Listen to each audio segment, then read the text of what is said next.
Kumusta mga kaboxing? This is Boy Kalawang TV. So may good news po tayo mga idol dahil sa kakatapos lang na laban ng ating pambatong Pinoy na boksingero sa welterweight division na si Rodel Wenceslao. Tinalo po nito ang Thai boxer na si Acharya kahapon sa lugar ng Kawayan, Masbate sa pamamagitan ng 4th round technical knockout matapos magkaroon ng injury itong Thai boxer sa paa sa kalagitnaan ng laban nila. Kaya napagpasyanan lang ng referee na hinto na lang ang laban.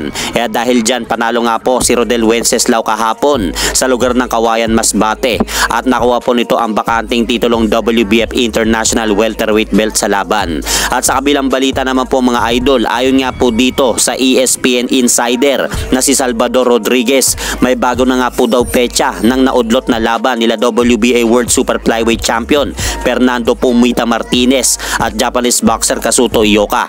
At ito nga po ay sa buwan ng May 11 sa bansang Japan.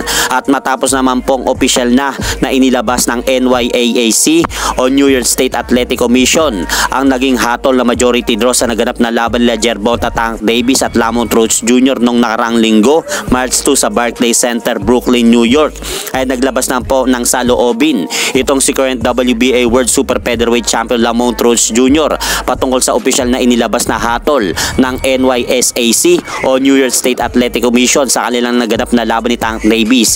Anya, sinabi nila Lamont Rhodes Jr. sa naging pahayag nito sa boxingscene.com na medyo dismayado po daw siya ng konti sa naging hatol ng NYSAC tungkol sa issue nila ni Tank Davis dahil hindi daw napalitan ang resulta ng laban nila. At eto nga po mga idol ang sinabi ni Lamont Rhodes Jr. sa naging pahayag nito sa boxingscene.com. Just off the top, man, I was, a little disappointed. Just for the sake of boxing itself, and obviously my result for the fight. I think like the key that they pointed out the things that were actually done wrong, and there's still no movement to overturn the fight.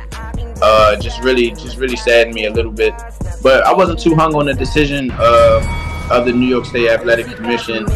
I kind of accepted my fate just a little bit. I had a lot of hope though. I'm not gonna lie, I had a lot of hope, but it is what it is. So ayun po ang naging pahayag ni Lamont Rhodes Jr. mga idol sa naging hatol ng NYSAC o New York State Athletic Commission sa naging laban nila ni Tank Davis. At hanggang dito na lang po muna ang aking update sa mga aganapan sa mundo ng boxing. At syempre mga idol, huwag nyo rin pong kalimutan pakisuportahan nyo naman po muna ang ating munting channel. Maraming salamat po.